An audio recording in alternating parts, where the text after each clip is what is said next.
നമുക്കിന്ന് ട്രേഡിംഗ് സൈക്കോളജിയെ പറ്റി സംസാരിക്കാം. ലൈക്ക് എന്താണ് ആക്ച്വലി ട്രേഡിംഗ് സൈക്കോളജി? ഇപ്പം ഇതിനെപ്പറ്റി ഭയങ്കര സ്ലോ സ്റ്റഡി ആയിട്ട് ഞാൻ പറയത്തുള്ളൂ. ഈ വീഡിയോ കാണുന്ന നിങ്ങൾക്ക് എല്ലാവർക്കും ഇത് യൂസ്ഫുൾ ആവും, ഷുവർ. കാര്യം ഞാൻ പറയാൻ പോകുന്ന ഒരു ട്രേഡറിൻ്റെ പോയിന്റ് ഓഫ് വ്യൂവിലാണ്, അല്ലെങ്കിൽ പീപ്പിൾ ഹു ആർ സ്ട്രഗിളിങ് ആ ഒരു പോയിന്റ് ഓഫ് വ്യൂവിലാണ്, അല്ലെങ്കിൽ ഞാൻ സ്ട്രഗിൾ ചെയ്ത ഒരു ടൈം, അല്ലെങ്കിൽ ഞാൻ ഇപ്പോൾ സ്ട്രഗിൾ ചെയ്യുന്ന പല കാര്യങ്ങൾ, ഇതെല്ലാം ഇൻക്ലൂഡ് ചെയ്തിട്ടാണ് ഞാൻ കാര്യം പറയാൻ ശ്രമിക്കുന്നത്. എൻ്റെ ഫോൺ അടിക്കുന്നത്, ഒരു മിനിറ്റ്.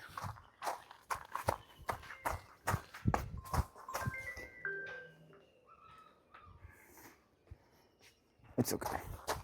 അപ്പോൾ ഞാൻ പറയാനായിട്ട് വന്ന കാര്യം ട്രേഡിംഗ് സൈക്കോളജി. എന്താണ് ആക്ച്വലി ട്രേഡിംഗ് സൈക്കോളജി, അല്ലെങ്കിൽ എന്താണ് ആക്ച്വലി സൈക്കോളജി? ട്രേഡിംഗ് ഇമോഷനെ പറ്റി സംസാരിക്കണം, ട്രേഡിംഗ് സൈക്കോളജി, ഇതെല്ലാം something that we need to know as a trader. നിങ്ങൾക്ക് ഒരിക്കലും ജസ്റ്റ് മാർക്കറ്റ് വന്ന് ജസ്റ്റ് ക്യാഷ്വലായിട്ട് ട്രേഡ് ചെയ്ത് ക്യാഷ് എടുത്തുകൊണ്ട് വീട്ടിൽ കൊണ്ടുപോകാൻ പറ്റത്തില്ല. ഒരിക്കലും മാർക്കറ്റ് അങ്ങനെ തരില്ല. നിങ്ങൾക്ക് അങ്ങനെ 1-2 വട്ടം ചെയ്യാൻ പറ്റിയിട്ടുണ്ടെങ്കിൽ അതല്ല കൺസിസ്റ്റൻസി. അതൊരിക്കലും അങ്ങനെ ആയിരിക്കത്തില്ല നിങ്ങളൊരു ഫുൾ ടൈം ട്രേഡർ ആകുമ്പോൾ.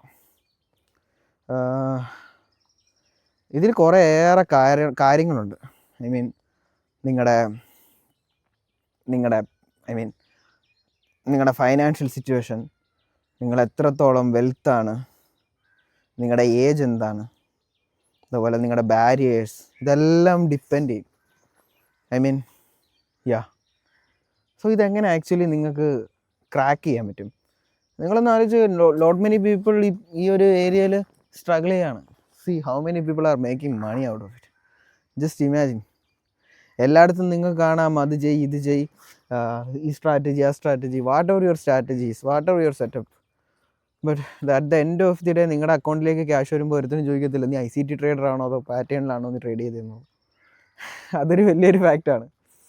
So at the end of the day it's all about you and your perception. എങ്ങനെയാണ് ഒരു സംഭവത്തെ നോക്കി കാണുക എന്നുള്ളതാണ്. ഇപ്പോൾ എൻ്റെ കാര്യം ഞാൻ പറയുകയാണെങ്കിൽ, എനിക്ക് സപ്പോർട്ട് ആൻഡ് റെസിസ്റ്റൻസ് വർക്കായില്ല. എനിക്ക് സപ്ലൈസ് ഓൺ ഡിമാൻഡ്സ് ഒന്നും വർക്കായില്ല.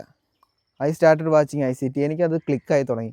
എനിക്കത് കുറേ കൂടെയൊക്കെ സെൻസിബിളായിട്ട് തോന്നി. അറ്റ് സം പോയിൻ്റ് എനിക്ക് അവിടെയും ഒരു സാറ്റിസ്ഫാക്ഷൻ കിട്ടാത്തൊരു ലെവലെത്തി.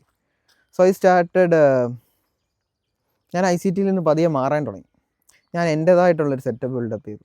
അതാണ് ഞാൻ ഇപ്പം ബിൽഡ് ചെയ്ത് എൻ്റെ സെറ്റപ്പ് VLP ILP. ആ ഒരു സെറ്റപ്പിൽ എനിക്ക് അത്യാവശ്യം നല്ല രീതിയിൽ വിൻ റേറ്റ് ഉണ്ട്. അത് മാത്രമല്ല, എനിക്കത് കൺസിസ്റ്റൻ്റ് ആയിട്ട് ചെയ്യാൻ പറ്റുന്നുണ്ട്. എനിക്ക് മറ്റേതിനേക്കാളല്ല, ഇപ്പം അതെൻ്റെ ഒരു ഈഗോ ആണെന്ന് വേണമെങ്കിൽ കൂട്ടിക്കോ. അതായത് എനിക്ക് എൻ്റെ ഈ ഒരു സെറ്റപ്പ് ട്രേഡ് ചെയ്യുമ്പോൾ I am doing something that my own thing എന്നുള്ളൊരു ഫീൽ എനിക്ക് വരികയാണ്. So I M so confident about it. So അതാണ് സെറ്റപ്പ് ബേസിൻ്റെ കാര്യം പറയുകയാണെങ്കിൽ.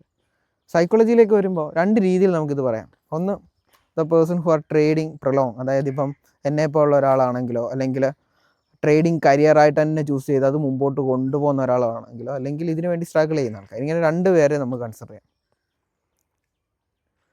ഓക്കെ. അപ്പം ഇതിനകത്ത് ഏറ്റവും കൂടുതൽ സ്ട്രഗിൾ ചെയ്യുന്ന ഫേസ് നിങ്ങൾ ചിന്തിക്കുന്നത് ആ ഒരു ബിഗിനിങ് ഫേസ് ആണെന്ന്. അല്ല, ഞാൻ പറഞ്ഞിട്ട് ആ ബിഗിനിങ് ഫേസ് അല്ല ആക്ച്വലി. വൺസ് നിങ്ങൾ ആ ഒരു ലെവലിലേക്ക് എത്തി, അതായത് നിങ്ങൾക്ക് നിങ്ങളുടെ സംഭവങ്ങളെല്ലാം മനസ്സിലായി, എല്ലാം കിട്ടി, നിങ്ങളുടെ ലേണിംഗ് കർവ് എല്ലാം കംപ്ലീറ്റ് ആയി. ലേണിംഗ് കർവ് കംപ്ലീറ്റ് ആക്കി എന്ന് തന്നെ വേണം പറയാം. ട്രേഡിങ്ങിൽ ഒരിക്കലും അറ്റ് ദ എൻഡ് പോയിൻ്റ് ഇല്ല, ലേണിങ്ങിലായാലും. ബട്ട് സ്റ്റിൽ നമുക്ക് വേണ്ട സെറ്റപ്പ് നമ്മൾ ഫൈൻഡ് ഔട്ട് ചെയ്തു. നമ്മൾ ആ ഒരു നീഷ് കംപ്ലീറ്റ് ചെയ്ത് കഴിഞ്ഞ് കഴിഞ്ഞാൽ ആ നിൽക്കുന്ന ഫീൽഡിൽ നമ്മൾ ആ ഒരു സംഭവം കറക്റ്റായിട്ട് തന്നെ ഫോളോ അപ്പ് ചെയ്ത് ഡിസിപ്ലിൻഡ് ആയിട്ട് മുമ്പോട്ട് പോകുക എന്ന് പറയുന്ന ആ ഒരു പ്രോസസ്സില്ല, ദാറ്റ് ഈസ് മോസ്റ്റ് ഡിഫിക്കൽട്ട്. അതായിരുന്നു എനിക്ക് അതാണ് എനിക്ക് ഇപ്പോഴും ഏറ്റവും ഡിഫിക്കൽട്ടായിട്ട് തോന്നുന്നത്. അതായത് എനിക്കറിയാം, ഇപ്പോൾ എനിക്ക് എൻ്റെ കാര്യം പറയുകയാണെങ്കിൽ എനിക്കറിയാം ഇത് ഇങ്ങനെ ചെയ്താൽ മതി, ഇത് വർക്കാവും, അല്ലെങ്കിൽ ഇതിങ്ങനെ ചെയ്താൽ മതി, ഇത് ചെയ്താൽ മതി എന്നുള്ളത് അറിയാം. But at some point at some scenario market തരുന്ന പല കാര്യങ്ങളും നമ്മളവിടെ ഓവർ ട്രേഡ് ചെയ്യാനും, അല്ലെങ്കിൽ അവിടെ സെറ്റപ്പിനെ ട്രസ്റ്റ് ചെയ്യാതിരിക്കുന്ന അവസ്ഥയിലേക്കൊക്കെ എത്തിപ്പെടാറുണ്ട്. ഐ മീൻ എൻ്റെ കാര്യം തന്നെയാണ് ഞാൻ പറയുന്നത്. പക്ഷേ ആ ഒരു ലെവലിലും എനിക്ക് എൻ്റെ ഇമോഷൻ കൺട്രോൾ ചെയ്യാൻ പറ്റണം. അതായത് ഇപ്പം ഞാനൊരു സ്റ്റോപ്പ് ലോസ് അടിച്ചു. ഞാൻ പറഞ്ഞിട്ടുണ്ടായിരുന്നു എൻ്റെ തുടക്കത്തിലെ ഏറ്റവും വലിയ കുഴപ്പം എന്താണ്, എനിക്ക് എൻ്റെ ഒരു ഡേ ലോസിൽ എക്സിറ്റ് ചെയ്യാൻ പറ്റത്തില്ല. ഐ മീൻ എനിക്ക് എനിക്കിഷ്ടമല്ല അങ്ങനെ എൻ്റെ ചെയ്യുന്നത്. അറ്റ്ലീസ്റ്റ് ബ്രേക്ക് ഈവൻ ആണെങ്കിലും മതി, $1 അപ്പായെങ്കിലും മതി. പക്ഷേ ഐ ഡോണ്ട് വാണ്ട് ടു, എനിക്ക് ആ ഒരു ഇക്വിറ്റി കർവ് താഴേക്ക് പോകുന്നത് എനിക്ക് അക്സെപ്റ്റബിൾ അല്ലായിരുന്നു. എനിക്കെപ്പോഴും ഇക്വിറ്റി കർവ് എപ്പോഴും മേലേക്ക് നിൽക്കണം, അല്ലെങ്കിൽ ബ്രേക്ക് ഈവൻ ലെവലിൽ നിൽക്കണം. സോ അങ്ങനെ ഇരുന്ന് അങ്ങനെ ഇരുന്ന് എന്നെ എന്തെങ്കിലും ചേഞ്ച് കൊണ്ടുവന്നിട്ടുണ്ടെങ്കിൽ അതെൻ്റെ സെറ്റപ്പാണ്. ബിക്കോസ് ആ സെറ്റപ്പിനോടൊരു ട്രസ്റ്റ് വന്നത് ആക്ച്വലി അത് ചെയ്ത് പഴകിയണൊക്കെയാണ്. അപ്പോൾ എന്നോട് ചോദിക്കുകയാണെങ്കിൽ ഞാൻ ഇനി ഇപ്പം ട്രേഡ് ചെയ്യാൻ തുടങ്ങിയിട്ട് ഒരു 3 വർഷം കഴിയുന്നതേ ഉള്ളൂ. ചിലരുണ്ട് 5 വർഷം 7 വർഷമായ ആൾക്കാരുണ്ട്. It's good. ബട്ട് എൻ്റെ ഈ ടൈം പീരീഡിനുള്ളിൽ ഞാൻ ഡിസ്കവർ ചെയ്ത് അനലൈസ് ചെയ്ത ട്രേഡിങ് ഫീൽഡിൽ ഞാൻ അനലൈസ് ചെയ്ത കാര്യങ്ങൾ എനിക്ക് ഉറപ്പാണ് മറ്റൊരാളെ വെച്ച് കമ്പയർ ചെയ്യുമ്പോൾ അതിൽ കൂടുതലുണ്ട്. എനിക്ക് ഉറപ്പാണ്. ബിക്കോസ് എനിക്കിത് വേണമായിരുന്നു. അറ്റ്ലീസ്റ്റ് ഇതില്ലാതെ എനിക്ക് പോകാൻ പറ്റത്തില്ല. അപ്പോൾ ആ ഒരു സമയത്ത് എൻ്റെ സൈക്കോളജി എന്ന് പറയുന്നത് ഇതാണ് എൻ്റെ ഫുഡ്, ഇതില്ലാതെ എനിക്ക് വേറെ പറ്റത്തില്ല എന്നുള്ളത്. ആ ബിഗിനിങ് സ്റ്റേജ് ആയിരുന്നു ഞാൻ പറഞ്ഞ ആദ്യത്തെ സ്റ്റേജ്. അവിടെ നിങ്ങൾ എങ്ങനെ മാനേജ് ചെയ്യണം, അല്ലെങ്കിൽ എന്ത് ആക്ച്വലി ചെയ്യേണ്ടതെന്ന് വെച്ച് കഴിഞ്ഞാൽ, ഫസ്റ്റ് ഒരു സെറ്റപ്പ് ബിൽഡപ്പ് ചെയ്യുക. സെറ്റപ്പ് ഉണ്ടായിരിക്കണം. ഓക്കെ, എന്നിട്ട് ആ സെറ്റപ്പ് ഫോളോ അപ്പ് ചെയ്യുക. ഈ ഫോളോ അപ്പ് ചെയ്യുക എന്ന് പറയുമ്പോൾ എനിക്ക് ആദ്യം പറയേണ്ട ഒരു കാര്യം എന്ന് പറയുന്നത് എൻ്റെ ലൂസിങ് സ്ട്രീക്കിനെ പറ്റിയാണ്. തുടക്ക സമയത്ത് എൻ്റെ ലൂസിങ് സ്ട്രീക്ക് ഞാൻ ഇടയ്ക്ക് ഒരു ലൈവിൽ എന്തോ വന്നപ്പോൾ പറഞ്ഞിട്ടുണ്ടായിരുന്നു. ഞാൻ ചെയ്യുന്ന സെയിം മിസ്റ്റേക്കാണ്. എൻ്റെ കുഴപ്പം അതാണ്, ഞാൻ ചെയ്യുന്ന സെയിം മിസ്റ്റേക്കാണ്. അതായത് എൻ്റെ മെയിൻ കുഴപ്പമെന്ന് പറയുന്നത് ഓവർ ട്രേഡ് ആയിരുന്നു. ഓവർ ട്രേഡ് എന്ന് പറയുമ്പോൾ ഇപ്പോൾ ഇങ്ങനെയാണ് ഓവർ ട്രേഡ് വരുന്നത്. അതായത് എല്ലാ വട്ടം ഞാൻ ഓവർ ട്രേഡ് ചെയ്യാറില്ല. ഇഫ് പ്രൈസ് എനിക്ക് എഗൻസ്റ്റ് ആയിട്ട് മൂവ് ചെയ്യുകയാണെങ്കിൽ, അതായത് എൻ്റെ സെറ്റപ്പ് അല്ലെങ്കിൽ എനിക്കൊരു വ്യൂ ഉണ്ടല്ലോ, എനിക്ക് സെല്ല് ചെയ്യാനാണെങ്കിൽ സെല്ല്, അല്ലെങ്കിൽ ഞാനിപ്പോൾ ഒരു എൻട്രി എടുത്തു അത് സ്റ്റോപ്പ് ലോസ് അടിക്കുകയാണെങ്കിൽ അവിടെ തൊട്ടാണ് ഞാൻ ഓവർ ട്രേഡ് ചെയ്യാൻ തുടങ്ങുന്നത്. ഇപ്പം ഞാൻ ട്രേഡ് എടുത്തു TP ആണെങ്കിൽ അവിടെ ക്ലോസ് ചെയ്തിട്ട് ഞാൻ പോകുമായിരുന്നു. പക്ഷേ പ്രൈസ് ലോസ് ആകുന്നത് എനിക്ക് എങ്ങനെയെങ്കിലും ആ മണി തിരിച്ച് ബ്രേക്കിങ്ങിലേക്ക് എത്തിക്കണം, അല്ലെങ്കിൽ ആ ട്രേഡ് അല്ലെങ്കിൽ എടുത്ത ലോസ് മണിയെങ്കിലും തിരിച്ച് റിക്കവർ ചെയ്യണം. അങ്ങനെയാണ് ഞാൻ ഓവർ ട്രേഡ് ചെയ്ത് തുടങ്ങിയത്. അങ്ങനെ ചെയ്ത് കുറേ അക്കൗണ്ട് ഞാൻ ബ്ലോക്ക് ചെയ്തിട്ടുണ്ട്. കുറേ means I don't even know how much, എത്ര ഞാൻ ബ്ലോക്ക് ചെയ്തിട്ടുണ്ട്. അപ്പം ഞാൻ പിന്നീട് റിയലൈസ് ചെയ്ത് കുറേ കൂടെയൊക്കെ സീരിയസ് ആയിട്ട് ചിന്തിക്കാൻ തുടങ്ങിയപ്പോൾ കാലത്ത് ഞാൻ VLP ILP ഒക്കെ ബിൽഡ് ചെയ്യുന്ന സമയത്ത് ഞാൻ ചിന്തിച്ചു തരിക, doing the same mistake again and again. ഞാനിപ്പോൾ ചെയ്യുന്ന കാര്യം സെയിമാണ്, ചെയ്യുന്ന മിസ്റ്റേക്ക് സെയിമാണ്. അത് ചെയ്ത് അതിൻ്റെ റിസൾട്ട് സെയിമല്ലേ കിട്ടത്തുള്ളൂ. അതായത് ഇപ്പം നമ്മൾ ചെയ്യുന്നതിൻ്റെ റിസൾട്ട് ആണല്ലോ നമ്മൾ എക്സ്പെക്റ്റ് ചെയ്യേണ്ടത്. അപ്പം ആ പ്രോസസ്സ് അത് തന്നെ ചെയ്തിട്ട് അതിനൊരു വേറൊരു റിസൾട്ട് എക്സ്പെക്റ്റ് ചെയ്യുന്നതിൽ എന്താണ് reason? Doing the same thing over and expecting the different result. അവിടെയാണ് ഞാൻ ചിന്തിച്ചു തുടങ്ങിയത്, എന്തുകൊണ്ട് എനിക്ക് ആ പ്രോസസ്സ് ഒന്നും ആയിരിക്കൂടാ. അവിടെയാണ് പറ്റാത്തത്. അതായത് ഒരു ലോസ് അടിച്ചു കഴിഞ്ഞാൽ എനിക്ക് അവിടെ നിന്ന് ഇറങ്ങിപ്പോകാൻ പറ്റണം. ഒരു ലോസിൽ എനിക്ക് എൻ്റെ ട്രേഡ് അവിടെ ക്ലോസ് ചെയ്ത് ഇറങ്ങിപ്പോകാൻ എനിക്ക് ബിഗിനിങ് പറ്റണം. അതാണ് ഞാൻ തുടക്കത്തിൽ സ്ട്രഗിൾ ചെയ്തത്. അതെങ്ങനെ ഞാൻ ക്രാക്ക് ഓപ്പൺ ചെയ്തു അത് ഞാൻ പറയാം. ഓക്കെ, അപ്പോൾ എൻ്റെ പ്രോബ്ലം ഞാൻ ഫൈൻഡ് ഔട്ട് ചെയ്തു. The problem is over trading. ഇനി അവിടെ നിന്ന് അത് മാറ്റി മുമ്പോട്ട് കൊണ്ടുപോകുക എന്നുള്ളതാണ് എൻ്റെ അടുത്ത ഡ്യൂട്ടി. അതെങ്ങനെ ഞാൻ ചെയ്തു, ഇതാണ് ഏറ്റവും ഇമ്പോർട്ടൻറ്റ്. അതിപ്പോൾ എൻ്റെ കൂട്ട് നിങ്ങൾക്ക് ഓവർ ട്രേഡിങ് അല്ല, വേറെ എന്ത് ഇഷ്യൂ ആണെങ്കിൽ പോലും, ഐ മീൻ നിങ്ങളുടെ പ്രോബ്ലം റിസ്ക് ചെയ്യാനുള്ള മടിയാണോ, അല്ലെങ്കിൽ റിസ്ക് ചെയ്യാനുള്ള പേടിയാണോ, എന്താണെങ്കിൽ പോലും അതിനെ ഫൈൻഡ് ഔട്ട് ചെയ്യുക ഫസ്റ്റ്. നമ്മളിപ്പോൾ ഒരു പ്രോബ്ലം സോൾവ് ചെയ്യണമെങ്കിൽ ആ പ്രോബ്ലം എന്താണെന്ന് ഫൈൻഡ് ഔട്ട് ചെയ്യുക. Find out the problem before the solution എന്നുള്ളൊരു സംഭവമാണ് ഞാൻ ബിലീവ് ചെയ്യുന്നത്. അപ്പം ആ പ്രോബ്ലം ഫൈൻഡ് ഔട്ട് ചെയ്ത് കിട്ടിക്കഴിഞ്ഞ് കഴിഞ്ഞാൽ അതിന് സൊല്യൂഷൻ നമുക്ക് ഓട്ടോമാറ്റിക്കലി കിട്ടും. ഇപ്പം എൻ്റെ കുഴപ്പം സിസ്റ്റം ഫോളോ അപ്പ് ചെയ്യാത്തതായിരുന്നു. ഐ മീൻ എല്ലാം മെയിനാണ്. ഇപ്പോൾ മെയിനായിട്ട് പറയുകയാണെങ്കിൽ ഞാൻ ഇങ്ങനെ ഒരു ലോസിങ് സ്ട്രീക്ക് നിൽക്കുന്നതിൻ്റെ മെയിൻ ഇഷ്യൂ എന്ന് പറയുന്നത് ഞാൻ ഈ ചെയ്യുന്ന ഓവർ ട്രേഡിങ് ആണ്. അപ്പോൾ ഞാൻ എന്ത് ചെയ്തു, കറക്റ്റ് എൻ്റെ ILP സെറ്റപ്പ് ഒക്കെ ബിൽഡ് ചെയ്തുകൊണ്ടിരിക്കുന്ന സമയത്താണ് ഞാൻ പറയുന്നത്. അപ്പം ഈ സമയത്ത് ഞാൻ പ്രോപ്പർ ഒരു പ്ലാൻ ബിൽഡപ്പ്, അപ്പോഴാണ് ഞാൻ ചിന്തിക്കുന്നത് എനിക്കൊരു സെറ്റപ്പ് വേണം. അങ്ങനെയാണ് ഞാൻ VLP ILPയിലേക്ക് എത്തിപ്പെടുന്നതും അവിടെ ഒരു റൂൾ ഞാൻ ബിൽഡ് ചെയ്യുന്നതും. അങ്ങനെ ഞാൻ റൂൾസും റെഗുലേഷൻസും എല്ലാം ബിൽഡ് ചെയ്തു എനിക്ക് ട്രേഡ് ചെയ്യാൻ വേണ്ടിയിട്ടുള്ള. അങ്ങനെ ചെയ്ത് കഴിഞ്ഞൊക്കെ എനിക്കിപ്പോൾ സൊല്യൂഷനുണ്ട്, പ്രോബ്ലത്തിനുള്ള സൊല്യൂഷനുണ്ട്. ഇനി എനിക്കത് ഫോളോ ചെയ്യണം. ഈ ഫോളോ ചെയ്യുക എന്ന് പറയുന്നതാണ് ഞാൻ ഇപ്പോൾ ആദ്യമേ പറഞ്ഞ പോലെ ഏറ്റവും ആദ്യത്തെ സ്റ്റേജ് കഴിഞ്ഞു, ഇനി രണ്ടാമത്തെ സ്റ്റേജാണ് ഏറ്റവും ഹാർഡസ്റ്റ്. ഈ ഒരു റൂൾ മാത്രമേ ഞാൻ ഫോളോ ചെയ്ത് കഴിഞ്ഞാൽ ഞാൻ സക്സസ് ആണ്. വേറെ ഒന്നും എനിക്ക് വേണ്ട, ഞാൻ സക്സസ് ആണ്. അപ്പോൾ എങ്ങനെയാണ് ഈ റൂൾ ഫോളോ അപ്പ് ചെയ്യുക? അതിന് വേണ്ടതെന്ന് പറയുന്നത് ഡിസിപ്ലിനാണ്. ഇപ്പം നമ്മൾ എല്ലാവരും ഓരോ കാര്യങ്ങൾ ചെയ്യും ഡെയിലി. ഇപ്പം എന്താണ് ജിമ്മിൽ പോവുകയാണെങ്കിലും ബുക്ക് വായിക്കുന്നതാണെങ്കിലും എല്ലാ കാര്യവും. പക്ഷേ ഇത് കൺസിസ്റ്റൻ്റായിട്ട് ചെയ്യുന്നതാണ് കാര്യം. ഇപ്പോൾ എക്സാമ്പിൾ പറയുകയാണെങ്കിൽ നിങ്ങൾ ഒരു 10 മണിക്കൂർ ജിമ്മിൽ വർക്കൗട്ട് ചെയ്ത് പിന്നെ ഒരു മാസത്തേക്ക് വർക്കൗട്ട് ചെയ്തിരുന്നിട്ടും നിങ്ങളുടെ ബോഡിയിൽ ഒരു ചേഞ്ചും ഉണ്ടാകാൻ പോകുന്നില്ല, ഒരു കാര്യം ഉണ്ടാകാൻ പോകുന്നില്ല. അതേസമയം നിങ്ങൾ എല്ലാ ദിവസവും ഒരു 45 മിനിറ്റ്സ് ടു 30 മിനിറ്റ്സ് നിങ്ങൾ പ്രിലോങ് വർക്കൗട്ട് ചെയ്ത് മുമ്പോട്ട് പോകണമെങ്കിൽ at the end of the month നിങ്ങൾക്ക് അതിൻ്റെ റിസൾട്ട് കാണാൻ പറ്റും. സോ അതാണ് power of consistency. So consistent ആകുക ഫസ്റ്റ് ഓഫ് ഓൾ. ഞാൻ എൻ്റെ പ്ലാനിൽ എൻ്റെ റൂളിൽ ഞാൻ കൺസിസ്റ്റൻ്റ് ആകുക എന്നുള്ളതാണ് ഫസ്റ്റ് തിങ് ഞാൻ ചെയ്യേണ്ടത്, എനിക്ക് മനസ്സിലായി. അതുകൊണ്ട് ഞാൻ എന്ത് ചെയ്യുന്നു വെച്ച് കഴിഞ്ഞാൽ ഈ കാണുന്ന ഫാൻസി ഐറ്റംസും പ്രിലോങ് കാര്യങ്ങളെല്ലാം ഞാൻ എന്ത് ചെയ്തു, ഔട്ട് ചെയ്തു. അതായത് ഞാൻ ഈ ഇൻസ്റ്റാഗ്രാമിൽ കാണുന്ന കുറേ ട്രേഡേഴ്സിനെയും കുറേ മില്യനേഴ്സിനെയും ബില്യനേഴ്സിനെയൊക്കെ ഞാൻ ഫോളോ അപ്പ് ചെയ്തിട്ടുണ്ടായിരുന്നു. Actually they are okay, mostly പലരും ട്രേഡ് ചെയ്തല്ല അത് ക്യാഷ് ഉണ്ടാക്കിയിട്ടുള്ളത്, അതൊക്കെ വേറെ ഞാൻ പിന്നെ പറയാം. അപ്പം ഞാൻ ഇങ്ങനെയുള്ള ക്രാപ്പുകളെല്ലാം കട്ട് ചെയ്യാൻ തുടങ്ങി. എനിക്ക് മനസ്സിലായി ആക്ച്വലി എന്താണ് ഞാൻ ചെയ്യേണ്ടതെന്നുള്ളത്, ഇനി അത് ചെയ്യുക എന്നുള്ളതാണ്. അങ്ങനെ ഞാൻ പതിയെ ഇങ്ങനെ ഈ ഒരു കാര്യത്തിൽ എക്സ്പോസ് ആയി നിൽക്കുന്ന ആൾക്കാരുടെ പ്രൊഫൈലും പേജസും എല്ലാം ഞാൻ പതിയെ അൺഫോളോ ചെയ്ത് തുടങ്ങി. എനിക്കിനി വേറെ ഒന്നിൻ്റെ ആവശ്യമില്ല. ഞാൻ ICT വരെ അൺസബ്സ്ക്രൈബ് ചെയ്ത് കളഞ്ഞു. ബിക്കോസ് എനിക്ക് എൻ്റെ സെറ്റപ്പ് ഞാൻ ബിൽഡപ്പ് ചെയ്തിട്ടുണ്ട്, ഞാൻ കണ്ടതാണ് എൻ്റെ റിസൾട്ടും കാര്യങ്ങളൊക്കെ, എനിക്കത് ഫോളോ ചെയ്താൽ മതി. അപ്പം കൺസിസ്റ്റൻ്റ് ആകുക, അതായിരുന്നു എൻ്റെ അടുത്ത മെയിൻ കുഴപ്പം. കൺസിസ്റ്റൻ്റ് ആണ്. ബാക്കി ഞാൻ ഓപ്പണായിട്ടൊരു കാര്യം പറയുകയാണെങ്കിൽ ഞാൻ ഈ ട്രേഡിങ്ങിലൊക്കെ വരുന്നതിന് മുന്നേ തന്നെ ഞാനൊരു ജിം റാറ്റാണ്, അങ്ങനെ വേണമെങ്കിൽ പറയാം. എനിക്ക് ജിമ്മെന്ന് പറയുന്നത് ഞാൻ എന്ത് ഒഴിച്ചാലും ഞാൻ ജിം ഒഴിക്കത്തില്ല. ബിക്കോസ് ആ ഒരു കാര്യത്തിൽ എനിക്ക് കൺസിസ്റ്റൻസി ഉണ്ട്. അപ്പം ഞാൻ വിചാരിക്കുന്നത് എങ്ങനെയോ എന്നെ ഈ ഒരു ലെവലിലേക്ക് ജിം എന്നെ ആക്കിയെടുത്തു, അല്ലെങ്കിൽ എൻ്റെ റുട്ടീനിൽ അത് അങ്ങനെ ആഡായോ അതേപോലെ ഇത് എൻ്റെ റുട്ടീനിൽ ആഡാക്കണം എന്നുള്ളൊരു തോട്ടിലേക്ക് ഞാൻ എത്തി. അങ്ങനെ ഞാൻ ചെയ്യാൻ തുടങ്ങിയൊക്കെ ഞാൻ എൻ്റെ റിസ്ക് നല്ല രീതിയിൽ തന്നെ കുറയ്ക്കാൻ തുടങ്ങി.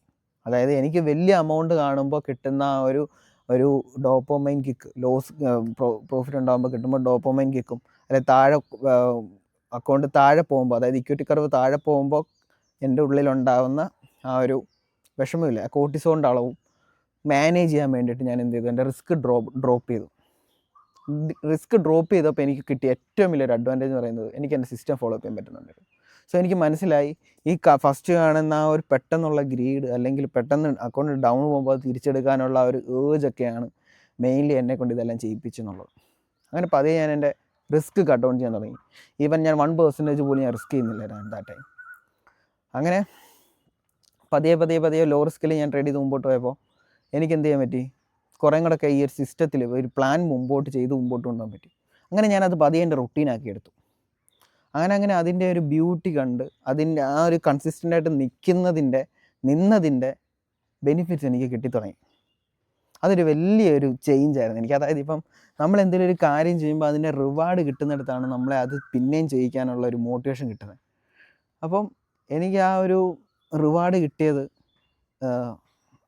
ഞാൻ പറഞ്ഞല്ലോ, ഞാൻ ഇത്രയും നാളും ഒരേ കാര്യം ചെയ്ത് അതിൻ്റെ ഔട്ട്കം എന്ന് പറയുന്നത് ഒരേപോലെ ആയിരുന്നു. പക്ഷേ ആ ഒരു പ്രോസസ്സ് ഒന്ന് മാറ്റി ഞാൻ ചെയ്തപ്പോൾ തന്നെ എനിക്ക് എൻ്റെ ക്ലീൻ ഔട്ട്കം കിട്ടി തുടങ്ങി. പിന്നെ എനിക്ക് മനസ്സിലായി ജസ്റ്റ് വേറെ ഒന്നുമില്ല, ഇനി just follow up the rule, ഇത്രയേ ഉള്ളൂ. അങ്ങനെ ആ ഒരു ലെവലിൽ നിന്ന് ഇപ്പോഴും ഞാൻ ഇങ്ങനെ തന്നെ മുമ്പോട്ട് പോകും. ഇപ്പം ഞാൻ ചിന്തിക്കുന്ന കാര്യം, ഞാൻ ലോസ് ഉണ്ടാക്കും. ഞാനിപ്പം പഴയതിനെ വെച്ച് നോക്കുമ്പോൾ ഇപ്പം 1% റിസ്കിലേക്ക് ഞാൻ എത്തുന്നുണ്ട് പെർ ട്രേഡ്. ഞാൻ ഓപ്പണായിട്ട് പറയാം, ഞാൻ ഹ്യൂജ് ലോട്ട് ഓഫ് മണിയൊന്നും ഉണ്ടാക്കുന്നില്ല, but still I M better than yesterday, I M better every day. Even എനിക്ക് എൻ്റെ പഴയ ഓൾഡർ സെൽഫിനെ വെച്ച് നോക്കുമ്പോൾ എനിക്ക് ഒരു ഡേ ലോസ് ആണെങ്കിലും എനിക്ക് ഇറങ്ങി പോകാൻ പറ്റുന്നുണ്ട് ആ ലോസിൽ. ഒരു ബെസ്റ്റ് എക്സാമ്പിളാണ് ഞാനിപ്പോൾ എൻ്റെ മെൻറ്റർഷിപ്പിൽ, ഞാൻ മെൻറ്റർഷിപ്പ് എന്ന് പറയുന്നില്ല, എൻ്റെ ഗ്രൂപ്പിൽ കമ്മ്യൂണിറ്റിയിൽ ഞങ്ങൾ ഒരുമിച്ചിട്ടാണ് ട്രേഡ് എടുക്കുന്നത്. ഞാൻ ട്രേഡ് തുടങ്ങുമ്പോൾ തന്നെ അവരെ എൻ്റെ ഓപ്പണിംഗ് ബാലൻസ് കാണിക്കും, ഇതാണ് ഞാൻ ട്രേഡ് ചെയ്യാൻ പോകുന്നത് എന്ന് പറഞ്ഞിട്ട്. ട്രേഡ് SL ആണ്, SLൻ്റെ ക്ലോസിംഗ് ബാലൻസ് കാണിച്ചിട്ടാണ് ഞാൻ ലാപ്ടോപ്പ് ക്ലോസ് ചെയ്യുന്നത്. ബിക്കോസ് പിറ്റേ ഡേ അവർക്ക് വരുമ്പോൾ എത്ര ട്രേഡ് എടുത്തിട്ടുണ്ട്, അല്ലെങ്കിൽ ഇതിനകത്തുനിന്ന് എക്സ്ട്രാ ട്രേഡ് എടുത്തോ എന്നല്ല അവർക്ക് അറിയാനും പറ്റും. സോ അതെന്താണെന്ന് വെച്ചാൽ ജെന്യുവിൻ ആകുന്നതാണ്, അല്ലാതെ വേറൊന്നുമല്ല. അതായത് ഞാൻ ട്രേഡ് ചെയ്യുന്നത് ഞാൻ മാത്രം, എൻ്റെ മാത്രം റെസ്പോൺസിബിലിറ്റി അല്ല. എനിക്കിപ്പോൾ കുറേ ആൾക്കാരുണ്ട്, ഇത് പോസിബിളാണ്, അവരെ എനിക്ക് കാണിച്ചു കൊടുക്കണം. സോ ഫോളോ ചെയ്യുക. നമുക്കൊരു സെറ്റപ്പ് കിട്ടും, അറ്റ് സം പോയിന്റ് നിങ്ങൾക്ക് കിട്ടും. കിട്ടിയില്ല എങ്കിൽ നിങ്ങൾക്കൊരു സെറ്റപ്പ് ബിൽഡപ്പ് ചെയ്യാം. ഈ ഒരു പോയിന്റിൽ ഞാൻ ഒരു കാര്യം പറയാം, നിങ്ങൾക്കറിയാം എന്ത് ചെയ്യണം, എങ്ങനെ എത്തണം, കാര്യങ്ങളെല്ലാം. പക്ഷേ നിങ്ങൾ എത്ര സ്ട്രഗിൾ ചെയ്തിട്ട് നിങ്ങൾക്ക് അങ്ങോട്ട് എത്താൻ പറ്റുന്നില്ല. But there is someone is there to help you. അപ്പോൾ നിങ്ങളുടെ ഗോൾ കുറേ കൂടെ പെട്ടെന്ന് അച്ചീവ് ചെയ്യുക എന്നുള്ളൊരു സംഭവം. അത് നിങ്ങൾക്ക് എങ്ങനെ വേണമെങ്കിലും ചൂസ് ചെയ്യാം. ഞാനൊരിക്കലും എൻ്റെ മെൻറ്റർഷിപ്പിനെ ഒന്നും പ്രൊമോട്ട് ചെയ്യല കേട്ടോ. അതായത് ഞാൻ ചിന്തിച്ചിട്ടുണ്ട്, എൻ്റെ മെൻറ്റർഷിപ്പിലുള്ള ഓരോ ആൾക്കാരെയും ഞാൻ എൻ്റെ ഓർഡർ സെൽഫായിട്ടാണ് കാണുന്നത്. അപ്പോൾ എനിക്കറിയാം അവരെന്താ ചെയ്യുന്നതെന്നുള്ളത്. അതാണ് ഏറ്റവും വലിയൊരു കാര്യം. അതായത് ഞാൻ ഏറ്റവും ഒരു നോർമൽ ഒരു ഹ്യൂമൻ ആയിരുന്നു, അല്ലെങ്കിൽ ഏറ്റവും ഇപ്പോൾ എന്തോ വലിയ എന്തോ ആയെന്നൊന്നല്ലേ ഞാൻ പറയുന്നത്. അപ്പോൾ എനിക്കറിയാം നിങ്ങൾ ഓരോ ആൾക്കാരും ചെയ്ത മിസ്റ്റേക്ക്. അതാണ് എൻ്റെ ഒരു ഏറ്റവും വലിയ അഡ്വാൻറ്റേജ്. നിങ്ങൾ ചെയ്ത മിസ്റ്റേക്കുകൾ 100% ഞാനും ചെയ്തിട്ടുള്ളതാണ്. അപ്പോൾ അവിടെ നിന്ന് എങ്ങനെ റിക്കവർ ചെയ്തെടുക്കണം, അല്ലെങ്കിൽ എങ്ങനെ മുമ്പോട്ട് പോകണമെന്ന് എനിക്കറിയാം. അതാണ് ഏറ്റവും വലിയൊരു അഡ്വാൻറ്റേജ് എൻ്റെ. സോ അങ്ങനെ ഇപ്പോൾ മുമ്പോട്ട് പോകുന്നു.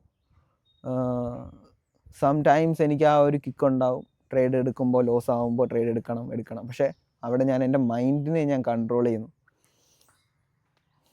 ബൈ ഡൂയിങ് ദാറ്റ് എനിക്ക് എൻ്റെ സിസ്റ്റത്തിൽ ഫോളോ അപ്പ് ചെയ്ത് മുമ്പോട്ട് പോകാൻ പറ്റുന്നുണ്ട്. സോ ഇതൊക്കെയാണ് മെയിൻ.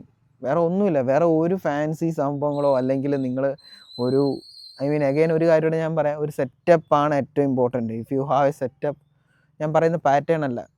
2022 എൻട്രി മോഡ് എന്ന് പറയുന്നൊരു പാറ്റേൺ ആണ്. ICT23 സിൽവർ ബുള്ളറ്റ് എന്ന് പറയുന്നൊരു പാറ്റേൺ ആണ്. ഇതെല്ലാം സ്ട്രാറ്റജീസ്. അത് നിങ്ങളുടെ സെറ്റപ്പ് ആക്കി എടുക്കണം. നിങ്ങളുടെ ഇമോഷൻസ്, നിങ്ങളുടെ ടൈം, ഇതെല്ലാം കൂടെ ഒരുമിച്ച് വരുമ്പോഴാണ് ഒരു സെറ്റപ്പ് ആകുന്നത്. അല്ലാതെ യൂട്യൂബിൽ കാണുന്നതും ആൾക്കാർ പറയുന്നതും അവർ എക്സ്പോസ് ചെയ്യുന്നതെല്ലാം അവരുടെ സ്ട്രാറ്റജീസാണ്. സോ അത്രയൊക്കെ ഉള്ളൂ. ഞാൻ ജസ്റ്റ് എനിക്കറിയില്ല എന്താണ് കൂടുതൽ എന്തെങ്ങനെ പറയണമെന്ന്. ഈ ഒരു ഫീൽഡ് അത്രത്തോളം മാനിപ്പുലേറ്റഡ് ആണ് ഞാൻ. It's very hard. ഈ ഒരു ഏരിയയിൽ ഇങ്ങനെ ഒരു ഡിഫറെൻ്റ് അപ്രോച്ച് എനിക്ക് കൊണ്ടുവരാൻ പറ്റുന്നത് തന്നെ എനിക്ക് ഭയങ്കര, ഞാൻ ആ ഒരു രീതിയിലാണ് സത്യം പറഞ്ഞു കഴിഞ്ഞാൽ എല്ലാ കാര്യവും ചെയ്യുന്നത്.